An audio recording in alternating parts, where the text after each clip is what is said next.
Hello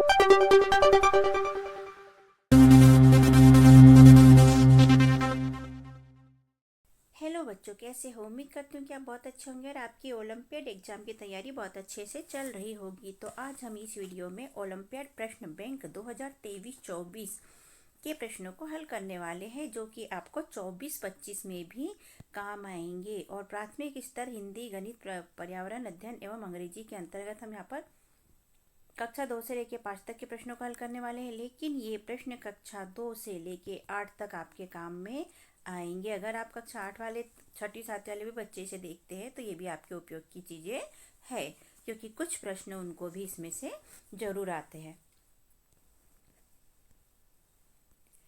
ये सारे सरकारी स्कूल में गवर्नमेंट की तरफ से दी गई बुक है, और इस सत्र में 24-25 वाले सत्र में 23-24 वाले सत्र की ही बुक से हमें तैयारी करने का आदेश दिया गया है। प्राथमिक स्तर पे ये सारा कंप्लीट करना है हमें। यहाँ से अनुक्रमणिका चालू होता है बच्चों की प्रश्न में क्या क्या आपको आएगा। ये पैटर्न दिया गया है, विषय दिए गए हैं, यहाँ पृष्ठ क्रमांक दिया गया है। हिंदी, हिंदी उत्तरमाला, गणित, गणित उत्तरमाला, इस टाइप से यहाँ पर पूरा डिटेल आपको मिल जाएगा। ये आप पढ़ लीजिएगा बच्चों। यहाँ से प्रश्न चालू होते हैं बच्चों हिंदी ओलंपियाड के। तो यहाँ से हिंदी के प्रश्न चालू होते हैं बच्चों, और इस वीडियो में हमने हिंदी के ही पैटर्न बताया है कि आपको एग्जाम में किस टाइप का पेपर आएगा और पेपर में क्या क्या प्रश्न, किस टाइप से प्रश्न आएंगे। तो यहाँ हम देखते हैं एक के बाद एक पैटर्न की किस पैटर्न पे आपको प्रश्न आ सकते हैं। तो प्रश्न पहला है, जिस चित्र की पहली ध्वनि र है उस पर घेरा लगाइए। तो ऐसे ध्वनि वाले प्रश्न आपको आएंगे बच्चों। तो जैसे इसमें 4 चित्र दिए हैं, तो ये रस्सी की ध्वनि रस है, तो हमने इस पर राइट लगा दिया। ये नल है, फावड़ा है, ये मुर्गी कबूतर है ना, तो र की ध्वनि रस्सी से ए पे हमने राइट लगा दिया। इसी तरह प्रश्न 2 है बच्चों, जिस चित्र की पहली ध्वनि ए है उस पर घेरा लगाइए। तो ये उल्लू है, ये दिख नहीं रहा क्या है, ये चिड़िया है, और ये ऐनक है। तो ऐनक की ध्वनि ऐसे है, तो हमने हमारा ऑप्शन सी राइट हुआ। तो यहाँ ऐसे ही प्रथम, अंतिम और मध्य 3 ध्वनि के बारे में बताया गया है बच्चों क्वेश्चनों के अंतर। प्रश्न तीसरा, जिस चित्र की पहली ध्वनि ध है उस पर घेरा लगाइए। तो बी आ जाएगा इसका बच्चों, धनुष। जिस चित्र की अंतिम ध्वनि घ है उस पर घेरा लगाइए। तो अंतिम ध्वनि में ये चित्र ब में बदक, ब त ख, तो अंतिम ध्वनि क्या हो गई, ख। तो यहाँ प्रथम, अंतिम और मध्य पे ध्यान देना है बच्चों। इसके बाद प्रश्न 5वां, जिस चित्र की मध्य ध्वनि ल है, तो मध्य ध्वनि कलश की है, ए नंबर, कलश यानी ल। ठीक है। प्रश्न 6वां, तरुण शब्द की प्रथम ध्वनि त है, तो हमने त पे लगा दिया। प्रश्न 7वां, चमक ध्वनि की अंतिम ध्वनि, तो ये क है, सी नंबर का। प्रश्न 8वां, समझ ध्वनि की मध्य ध्वनि, तो मध्य में है म, तो हमने सी पे राइट लगा दिया। 9वें में नीचे दिए गए शब्द की सही वर्ण से रिक्त स्थान की पूर्ति कीजिए। यहाँ से देखो बच्चों पैटर्न बदल गया है। क्या करना है, टमाटर, ट की यहाँ पर जो खाली जगह छोड़ी है उसमें लिखना है, तो हम लिख देंगे ट, टमाटर हो जाएगा। प्रश्न 10वां, नीचे दिए गए शब्द में सही वर्ण से रिक्त स्थान की, यहाँ भी रिक्त स्थान की पूर्ति करना है। तो ता दिया है, खालिस्तान दिया है, ब दिया, तो हम लिख देंगे ला, तो ये हो जाएगा तालाब। प्रश्न 11वां, नीचे दिए गए प्रश्न वही खालिस्तान भरना है। तो च र दिया है और फिर खालिस्तान दिया, तो हम लिख देंगे खा, तो ये हो जाएगा चरखा। प्रश्न 12 में भी वही दिया है, खालिस्तान दिया है, तो स के बाद खालिस्तान, तो हम लिख देंगे र, तो ये हो जाएगा सरबत। प्रश्न 13 में भी खालिस्तान दिया है बच्चों, तो यहाँ लिख देंगे हम आ, तो ये हो जाएगा आकाश। तो इस टाइप से प्रश्न यहाँ पर आएंगे, खालिस्तान वाले और ये ध्वनि वाले। आगे देखते हैं बच्चों, मात्रा वाले प्रश्न आएंगे और चित्र वाले प्रश्न आएंगे। तो मात्रा वाले प्रश्न की सैंपल देख लेते हैं हम। यहाँ पर दिया है अह की मात्रा वाले शब्द, तो इसमें से ABCD ऑप्शन में से अह की मात्रा वाला बी है। अम की मात्रा वाला शब्द, तो अम की मात्रा वाला शब्द यहाँ पर हो जाएगा अंगूर। ये अंगूर का चित्र है, छपा नहीं है ध्यान से, ठीक है। ए की मात्रा वाला शब्द, तो ए की मात्रा वाला शेर होता है। ए की मात्रा वाला शब्द, तो ए की मात्रा वाला थैला, डी नंबर का होता है। तो ऐसे आपको छांटना है बच्चों। यहाँ पर आ की मात्रा वाला तो आम हो गया, ए की मात्रा वाला तो पेड़ हो गया, ई की मात्रा वाला तो हम क्या लिखे, पीन, ये डी नंबर का हमारा है। ऊ की मात्रा वाले सब पहले चारों को देखो और फिर देखो कि किस में मात्रा आती है। बड़ा ऊ की मात्रा वाला बच्चों देखो तो घड़ी में तो नहीं आती, इसमें भी नहीं आती, कलश में, इसमें भी, अदरक में भी नहीं आती, तो कछुआ, ऐसे छांटना है अपने को, है ना। तो कछुआ हमारा राइट ऑप्शन है। चित्र के लिए सही शब्द चुनिए। अब यहाँ से चित्र चालू हो जाते हैं बच्चों। तो चित्र के लिए सही क्रम, हमने काय का चित्र देखा, दर्पण का, तो हम दर्पण लिख देंगे। इसमें कौन सा चित्र है, ये चक्र का है, तो हमने चक्र पे राइट लगा दिया। इसमें सूर्य का चित्र है, तो ABCD में सूर्य कहाँ है, ये है, C नंबर वाला सही है। इस चित्र में ये काय का चित्र है बच्चों, ड्रम का, तो ड्रम B में है, तो हमने B का राइट लगा दिया। ये काय का चित्र है बच्चा, सांप का चित्र है, तो ABCD ऑप्शन में देख लेते हैं, सांप का है, A पर है, तो A पे लगा दिया। ये चित्र देखो बच्चा काय का है, कुएं का है, तो हमने ABCD में ढूंढा कुआं और हमने कुएं का ऑप्शन लगा दिया। 45 में देखो अलग अलग मात्रा वाले शब्द चुनकर घेरा बनाइए। फिर से पैटर्न चेंज हो जाता है बच्चों, अलग मात्रा वाले शब्द चुनकर घेरा लगाइए। तो देखो यहाँ A में भ्रम दिया है, B में बर्फ दिया, यहाँ कर्म दिया और शर्त दिया। इस सब में C और D में र की। ऐसे ही 46 में देख लेते, ए में रकार है, प में भी रकार है, डी में भी रकार है, लेकिन क में क्या है, रेफ है, तो हम इसको लिख देंगे। हमारा ऑप्शन हो गया C। 47 में देख लेते हैं बच्चों, ए में चंद्र बिंदी है, बी में भी चंद्र बिंदी है, डी में भी और सी में क्या है, अनुनासिक बिंदी है केवल, तो हमारा सी ऑप्शन सही हो गया। फिर यहाँ पर अनुच्छेद दिया है बच्चों, अनुच्छेद दिए जाएंगे और इसमें से आपको प्रश्न के उत्तर छांटकर लिखना होगा। तो देख लेते हैं, पहले हम पूरा अनुच्छेद पढ़ेंगे बच्चों, आप पढ़ लीजिए इसे। अनुच्छेद में सारे प्रश्न के उत्तर आपको अनुच्छेद में से ही मिलते हैं, तो आपको उसे पढ़ना पड़ेगा। जैसे यहाँ पर हम एक आपको उदाहरण बता देते हैं। हम पढ़ेंगे, आंगन में कौन थे, तो हम इसको पढ़ेंगे। एक दिन अंकित और नंदनी आंगन में थे। अंकित ने एक पतंग देखी, अंकित पतंग के पीछे पीछे और पतंग अंकित के आगे आगे। तभी नंदनी ने झट से पतंग को डंडे से खींचा, नंदनी पतंग को छत पर ले गई, नंदनी ने पतंग अंकित को दे दी, अंकित ने नंदनी को माजा दिया और पतंग को धागे से टाइट किया। अचानक नंदनी के कंगन पतंग के धागे में गुथ गया। अंकित ने चाकू से पतंग के धागे को काटा, दोनों छत के पर पतंग उड़ाने लगे। तो पहला प्रश्न है, आंगन में कौन थे, तो हम लिख देंगे आंगन में कौन थे, तो अंकित और नंदनी थे, तो हम इसने यहाँ पर लिख देंगे। ABCD में से कहाँ, B में है, अंकित और नंदनी थे। ऐसे इसमें से हमें छांटना पड़ेगा बच्चों। फिर भी ये सेकंड देख लेते हैं, पतंग के पीछे कौन कौन था, तो कौन कौन था पतंग के पीछे, तो हमने अब भी पढ़ा बच्चों, कौन था, अंकित था, तो अंकित से लिख देंगे। 73 में अंकित ने चाकू से क्या काटा था, तो क्या काटा था, पतंग का धागा काटा था, तो हम लिख देंगे धागा। ऐसे ही सारे उत्तर हमें गद्यांश में ही मिलेंगे, तो हमें उसमें से अनुच्छेद में से छांटने होंगे। इसमें देखो दिए गए शब्द से अलग मात्रा वाला शब्द चुनिए। तो अलग मात्रा वाले यहाँ देख लेते हैं, यहाँ बिंदी है, यहाँ बिंदी है, अनुस्वार है, मतलब बिंदी है ना अनुस्वार, और यहाँ पर अनुनासिक है ना चंद्र बिंदी है, तो यह सबसे अलग हो गया हट के, तो हमने इसको छांट लिया। इसमें देखते हैं, निम्नलिखित शब्दों के समान शब्द समूह चुनिए। तो समान देखो, आगे पीछे समान नहीं है, ऊपर नीचे समान नहीं है, दाएं बाएं समान नहीं है, लेकिन ये आगे आगे जो लिखा है ये समान है, तो हमने इस पर राइट लगा दिया। ये हमारा उत्तर हो गया। ये भी गद्यांश की है बच्चों, देख लेते हैं। संगीता और सपना खुश क्यों थी, इसमें ऊपर गद्यांश दिया है, गद्यांश में से छांटना है, तो हम ऐसे छांट लेंगे इसको। फिर यहाँ पद्यांश आ जाता है बच्चों, पद्यांश दिए रहेंगे। पद्यांश को पढ़कर पद्यांश में से नीचे के प्रश्न के उत्तर देना पड़ेगा आपको, लेकिन पद्यांश को समझना पड़ेगा। जैसे कि हम समझ लेते हैं, यहाँ लिखा है, मन पर हरियाली कौन बिखेर रहा है, तो यहाँ देख लेते हैं कौन बिखेर रहा है, ये बिखराती। मन पर हरियाली कौन बिखर रहा है, हरियाली, तो ये गुड़िया बिखर रही है, तो हम गुड़िया वाला ऑप्शन सही कर दें। हरदम खुश रहती है कौन, गुड़िया खुश रहती है हरदम, तो इसमें गुड़िया को टिक कर देंगे। गुड़िया के कपड़ों का रंग कैसा था, तो ये हरे हरे कपड़ों में सच कर तो हरा हरा रंग था, तो हमारे को ऑप्शन में चुन लेंगे। यहाँ पर वही पद्यांश दिया है बच्चों, इसमें से छांट के आपको लिखना, ये भी पद्यांश ही है, ये सारे पद्यांश वाले हैं बच्चों। अब आ जाता है हमारे पास में शुद्ध, अशुद्ध और वर्तनी। तो इसके देख लेते हैं कुछ प्रश्न बच्चों, यहाँ पर दिए, नीचे लिखे शब्दों में सही वर्तनी वाला शब्द लिखें। ABCD 4 ऑप्शन दिए, 3 गलत है, 1 सही है, तो एक आपको छांटना है। जैसे यहाँ गृहिणी लिखा है, तो गृहिणी हमारा ये और ये 4 प्रकार से लिखा है, लेकिन केवल ए वाला सही है, तो हमने ए को राइट कर दिया। ऐसे 12 में देखो आशीर्वाद लिखा है, आशीर्वाद कौन सा सही है ABCD में से, तो बी वाला सही है। इसमें क्या है, कर्मवीर लिखा है, तो कर्मवीर बी वाला सही है। यहाँ कृपा लिखा है, तो बी वाला सही है। यहाँ मृत्यु लिखा है, तो मृत्यु हमारे कौन सा सही है, सी वाली मृत्यु सही है। बाकी A, B और D वाला हमारा मृत्यु लिखा वाला गलत है। इसके बाद ये आ जाएगा बच्चों, समानार्थी और पर्यायवाची शब्द के प्रश्न उत्तर आएंगे हमारे पास में, प्रश्न आएंगे, उसे हल करना है। तो पर्यत का पर्यायवाची है, तो हमको ABCD में से ढूंढना पड़ेगा, तो A है, अचल है पर्यत का पर्यायवाची। नंदन और तनुज में पर्यायवाची क्या है, तो D है, इसका पुत्र। ऐसे सारे पर्यायवाची वाले हमको पढ़ना है बच्चों, और पर्यायवाची छाटकर हमें यहाँ पर लिखना है। अमृत का क्या है, तो गरल है। नदी का क्या है, तो टटिनी है। पुत्र का क्या है, तो तनज है। ठीक है।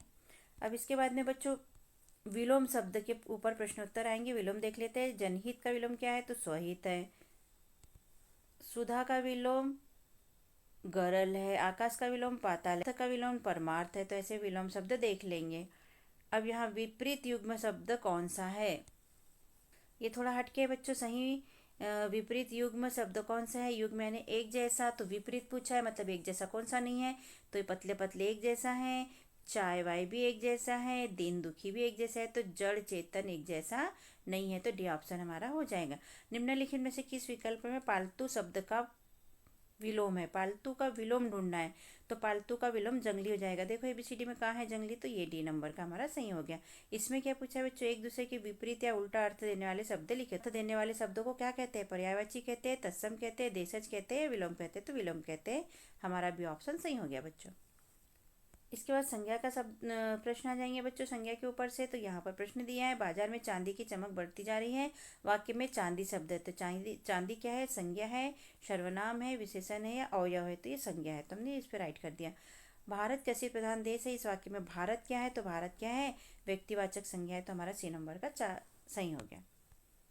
ये सारे संज्ञा के ऊपर ही प्रश्न है बच्चों, इसे आप पढ़ लीजिएगा, है ना। इसके बाद में यहाँ से अनेकार्थी शब्द चालू जाते हैं बच्चों। अनेकार्थी के ऊपर से आपको प्रश्नों के उत्तर आएंगे। आप हमारे इसको रोक कर स्क्रीनशॉट ले लीजिए और आराम से इसको पेपर को पढ़िएगा बच्चों, ठीक है। यहाँ पर देख लेते हैं 140 में जो शब्द एक से अधिक अर्थ देते हैं वे कहलाते हैं। तो ये कहलाते हैं अनेकार्थी। पिताजी का पत्र आया है। पत्र के नीचे राइट लाइन है। वाक्य में रेखांकित शब्द का अनेकार्थिक शब्द है, तो इसका अनेकार्थिक है चिट्ठी। तो हमने चिट्ठी को राइट कर दिया। कनक का अर्थ सोना है और कनक को और क्या कहते हैं, तो इसको धतूरा कहते हैं। पूरी एक दिशा है जो पूर्व और किसे कहते हैं, पूर्व पहले को भी कहते हैं बच्चों। मन का अर्थ क्या होगा, तो मोती हो जाएगा। हल का अर्थ क्या होगा, तो समाधान हो जाएगा। इसके बाद यहाँ से मुहावरे और लोकोक्तियाँ वाले प्रश्न आएंगे, तो आप देख लेते हैं। इसमें खून पसीना एक कर देना मुहावरे का अर्थ क्या है। एबीसीडी में से इसका अर्थ है बहुत मेहनत करना। कमर कसने का देख लेते हैं अर्थ क्या है, काम के लिए तैयार होना। फिर दाल न गलना का अर्थ है सफल न होना। टेढ़ी खीर का होना कार्य कठिन होना। तो इस तरह मुहावरे देख लीजिएगा बच्चों आप। पहाड़ टूट जाने का मतलब होता है भारी विपत्ति का आना। दाल में काला होने का मतलब होता है संदेह होना। इसके बाद वचन के ऊपर प्रश्नोत्तर आएंगे बच्चों। तो वचन किसे कहते हैं, भाषा विज्ञान में वचन एक संज्ञा, सर्वनाम, विशेषण और क्रिया आदि की व्याकरण संबंधी श्रेणी है जो इसकी संख्या की सूचना देती है। ये होते हैं एक वचन और बहुवचन। तो इसके ऊपर से प्रश्न आएंगे, तो हम देख लेते हैं। यहाँ पर एक वचन के रूप में हमेशा प्रयोग होने वाला शब्द है, तो एबीसीडी में से दूध है। एक वचन और बहुवचन में समान रूप से प्रयोग होने वाला शब्द है घर। ये एक वचन के लिए भी घर ही बोलते हैं और बहुवचन के लिए भी घर ही बोला जाता है। बहुवचन वाला वाक्य कौन सा है, छाटिए। तो राघव के मित्र स्कूल जाते हैं, क्योंकि यहाँ जाते हैं शब्द आया है। बहुत सारे बच्चे स्कूल जाते हैं। राघव स्कूल जाते हैं मतलब एक जा रहा है। राघव के पिता जाते हैं मतलब एक जा रहा है। राघव का भाई जाता है मतलब एक। ये सारे एक एक है, लेकिन यहाँ पर बहुत सारे हैं, तो ये बहुवचन हो गया। ऐसे हमें ये सारे प्रश्नों के उत्तर देख लेना है बच्चों। आप हमारे इस वीडियो को रोक कर स्क्रीनशॉट लेकर आराम से इसके उत्तर देख लीजिएगा बच्चों। इसके बाद में यहाँ पर हम केवल आपको यहाँ पैटर्न समझा रहे हैं। यहाँ पर अनुनासिक और अनुस्वार को दिया गया है बच्चों। तो यहाँ पर इन चिन्हों को लगाकर प्रश्नों को हल करना है। तो हम आपको इसको थोड़ा समझा देते हैं। अनुसार मतलब होता है शब्द के ऊपर जो गोल बिंदी लगती है वो, और अनुनासिक होती है जो ऐसी चंद्र बिंदु लगाई जाती है वो। अनुस्वार मतलब ये और अनुनासिक मतलब ये चंद्र बिंदी, ठीक है। अंतर समझिए, बिंदु को बोलते हैं अनुस्वार और चंद्र बिंदु को बोलते हैं अनुनासिक। इसको याद रखने का एक तरीका बता देते हैं बच्चों। अनुस्वार और अनुनासिक में हमें ये बड़ा दिख रहा है और ये छोटा दिख रहा है, तो छोटे के लिए छोटी बिंदी और बड़े के लिए बड़ी बिंदी, ये याद रखने का एक तरीका हो जाता है। अब अनुस्वार और अनुनासिक वाले कुछ प्रश्न हल कर लेते हैं बच्चों। अनुनासिक के प्रयोग से बनने वाला शब्द है, तो ये है कुआ। कुआ के ऊपर लगा रहता है अनुनासिक। अनुस्वार के प्रयोग से बनने वाला शब्द है, तो जैसे कंस में अनुस्वार की बिंदी लगी है, माँ में अनुनासिक लगती है, हाँ में भी अनुनासिक लगती है और चांद में भी अनुनासिक लगता है। तो यहाँ अनुस्वार किस में लगा है, कंस में। तो हमारा उत्तर हो जाएगा ए नंबर वाला। ऐसे ही ये देख लेते हैं अनुनासिक प्रयोग से बनने वाला शब्द। अब यहाँ अनुनासिक से छांटना है, तो यहाँ अंगद में बिंदी लगेगी, अंग में भी बिंदी लगेगी और अन्य में छोटा न लिखा हुआ है, तो यहाँ आज हमारा उत्तर हो जाएगा। ऐसा आप इन सबको रोक के स्क्रीनशॉट लेके बच्चों समझ लीजिए ध्यान से। हम सारा इसलिए नहीं समझा रहे कि वीडियो काफ़ी लंबा हो जाएगा, हम केवल पैटर्न समझाना चाह रहे हैं आपको भी। इसके बाद बच्चों यहाँ सर्वनाम के ऊपर से प्रश्न उत्तर आएंगे, तो देख लेते हैं सर्वनाम क्या होता है।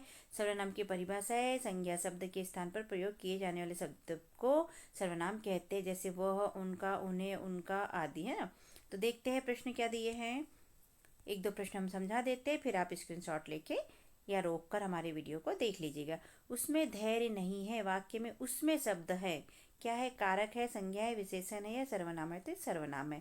रमेश के साथ कोई बैठा है, शब्द वाक्य में सर्वनाम है, तो यहाँ पर कोई शब्द सर्वनाम हो जाएगा। सर्वनाम के कितने भेद होते हैं, तो हम लिख लेंगे 6 भेद होते हैं। जैसे ये याद कर लीजिएगा बच्चों, 6 भेद। जैसा करोगे खालिस्तान भरोगे तो वैसा। ये प्रश्न आप देख लीजिए बच्चों वीडियो को रोककर। अब यहाँ से रेफ और रकार और ऋषि वाले शब्द चालू जाते हैं। रेफ जो र की लगती है इसे कहते हैं, रकार जो ऐसा लगाते हैं प्रश्न के नीचे उसे कहते हैं, और ऋषि आप जानते हैं कि कुछ भी लिखा रहता है और उसके नीचे ऐसा लगाते हैं, इसे क्या कहते हैं, ऋषि। तो देख लेते हैं इन तीनों को, 1 और 2 और तीनों को। तो यहाँ पर समझा है रेफ, रकार और ऋषि की परिभाषा, या आप पढ़ लीजिएगा बच्चों।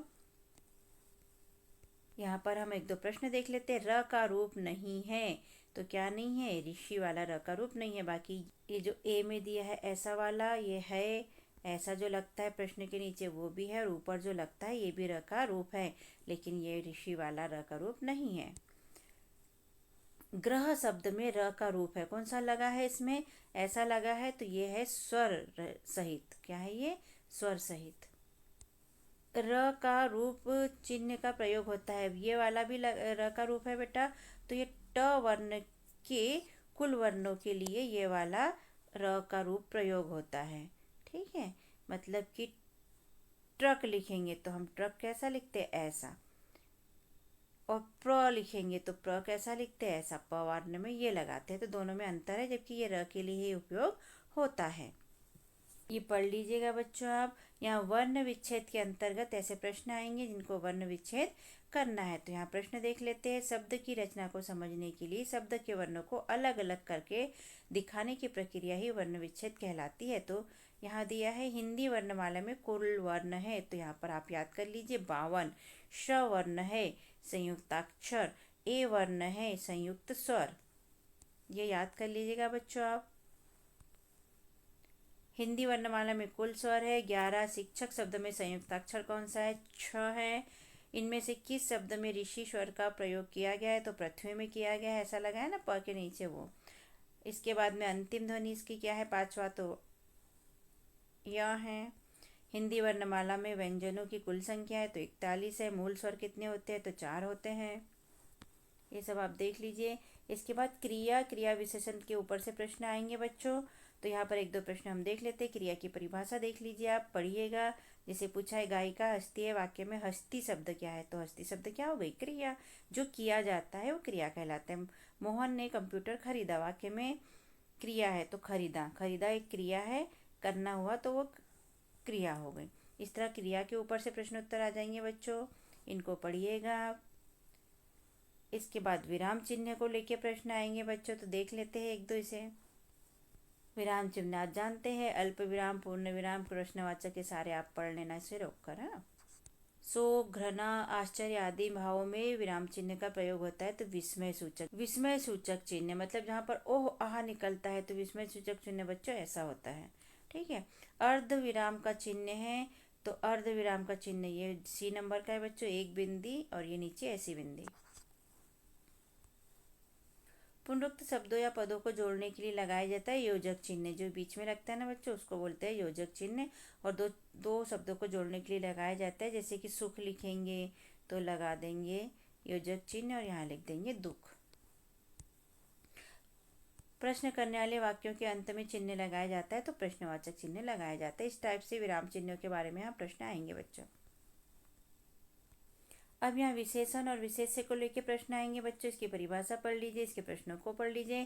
काल के ऊपर से प्रश्न आएंगे बच्चों।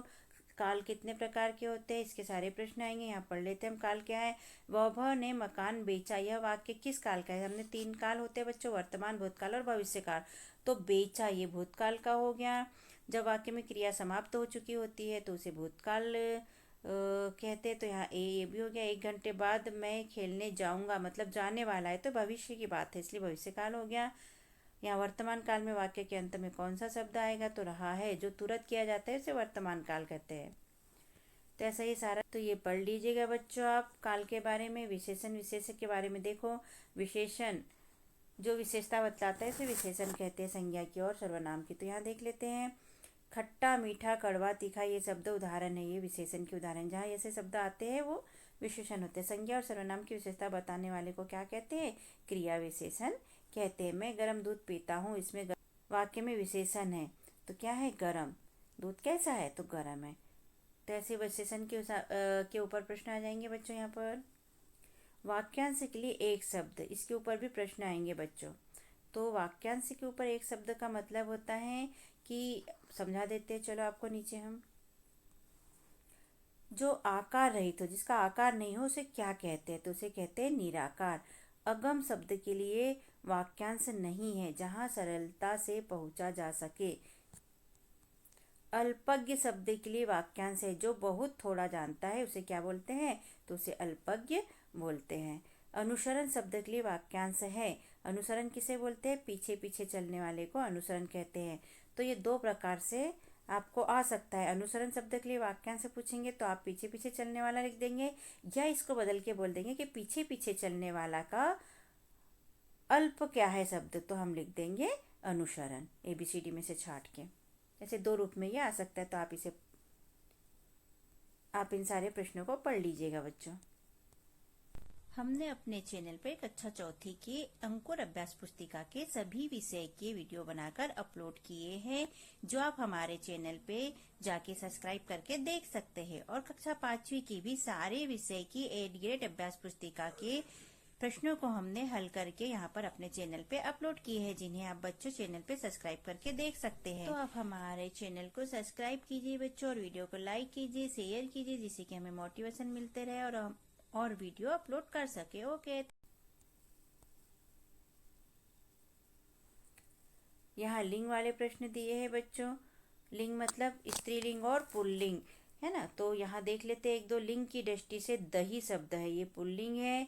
निम्नलिखित में से कौन सा शब्द स्त्रीलिंग है, देश, द्वीप, नगर, झील, तो झील स्त्रीलिंग है। तो यहाँ जितने भी प्रश्न हैं बच्चों ये सारे लिंग के ऊपर है, तो ये आप ध्यान से इसको अभी पढ़ लीजिएगा बच्चों। अब यहाँ से पैटर्न से बदल जाता है। पत्र लिखे रहेंगे और पत्र में से आपको प्रश्न पूछेंगे और आपको उत्तर देना रहेगा। जैसे कि ये, गुरुजी को प्रार्थना पत्र लिखो। आत्म निवेदन में विद्यार्थी लिखते हैं, क्या लिखते हैं, आपका आज्ञाकारी। शिष्य लिखते हैं। औपचारिक पत्र लिखे जाते हैं अधिकारियों को। दुकानदार, व्यापारियों, प्रशासनों को लिखे जाते हैं।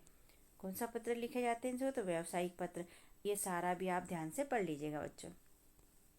यहाँ से तत्सम और तद्भव का पैटर्न चालू हो जाता है बच्चों। तो देख लेते हैं इसके 1-2 प्रश्न।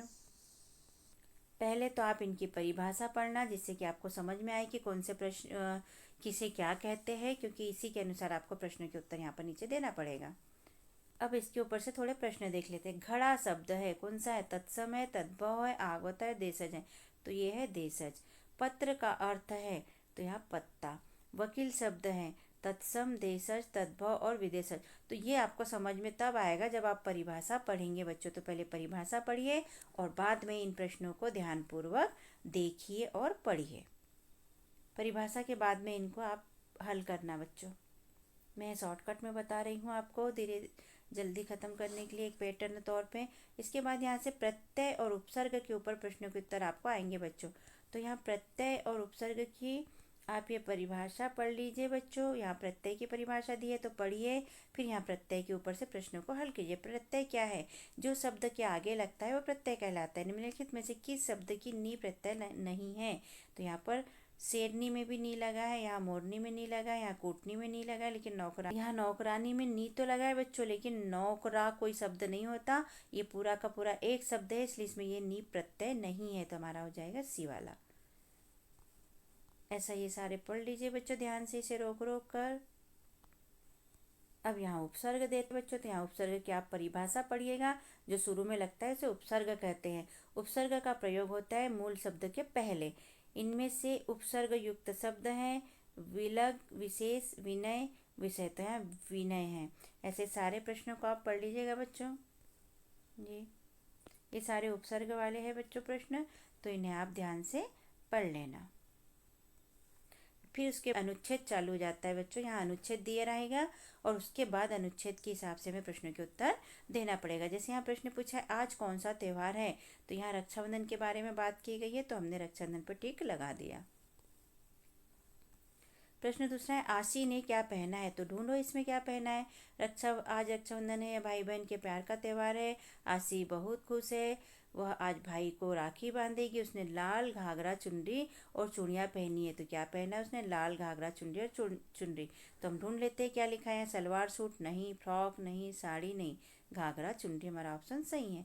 ऐसे ही हमें सारे प्रश्नों के उत्तर इसमें छांटने हैं, तो आप इसे ध्यानपूर्वक पढ़ लीजिएगा बच्चों। तो इसी तरह इसके बाद में सारे अनुच्छेद वाले ही प्रश्न पूछे गए बच्चों। तो आपका हिंदी सैंपल पेपर इस तरह का आएगा। इसमें ये टॉपिक पर आपसे प्रश्न पूछे जाएंगे, जिसको कि मैंने बहुत ही शॉर्टकट में आपको यहाँ पर समझाया है बच्चों। डिटेल के लिए आप हमें कमेंट कीजिए, टाइम बचा तो नहीं है, लेकिन फिर भी कोशिश करेंगे कि आपको हम बताएं। ओके बच्चों, तो अगले वीडियो में मिलते हैं बच्चों। हम लोग गणित का हम सैंपल पेपर लेके आएंगे, बताएंगे आपको कि किस तरह से गणित का पेपर आपको आएगा, उसमें क्या क्या टॉपिक आएंगे। मिलते हैं फिर, बाय बाय। हमने अपने चैनल पे कक्षा चौथी के अंकुर अभ्यास पुस्तिका के सभी विषय के वीडियो बनाकर अपलोड किए हैं, जो आप हमारे चैनल पे जाके सब्सक्राइब करके देख सकते हैं। और कक्षा 5वीं की भी सारे विषय की 8 ग्रेड अभ्यास पुस्तिका के प्रश्नों को हमने हल करके यहाँ पर अपने चैनल पे अपलोड किए हैं, जिन्हें आप बच्चों चैनल पे सब्सक्राइब करके देख सकते हैं। तो आप हमारे चैनल को सब्सक्राइब कीजिए बच्चों, और वीडियो को लाइक कीजिए, शेयर कीजिए, जिससे कि हमें मोटिवेशन मिलते रहे और हम और वीडियो अपलोड कर सके। Okay, thank you. फिर मिलते हैं अगले वीडियो में। Bye bye.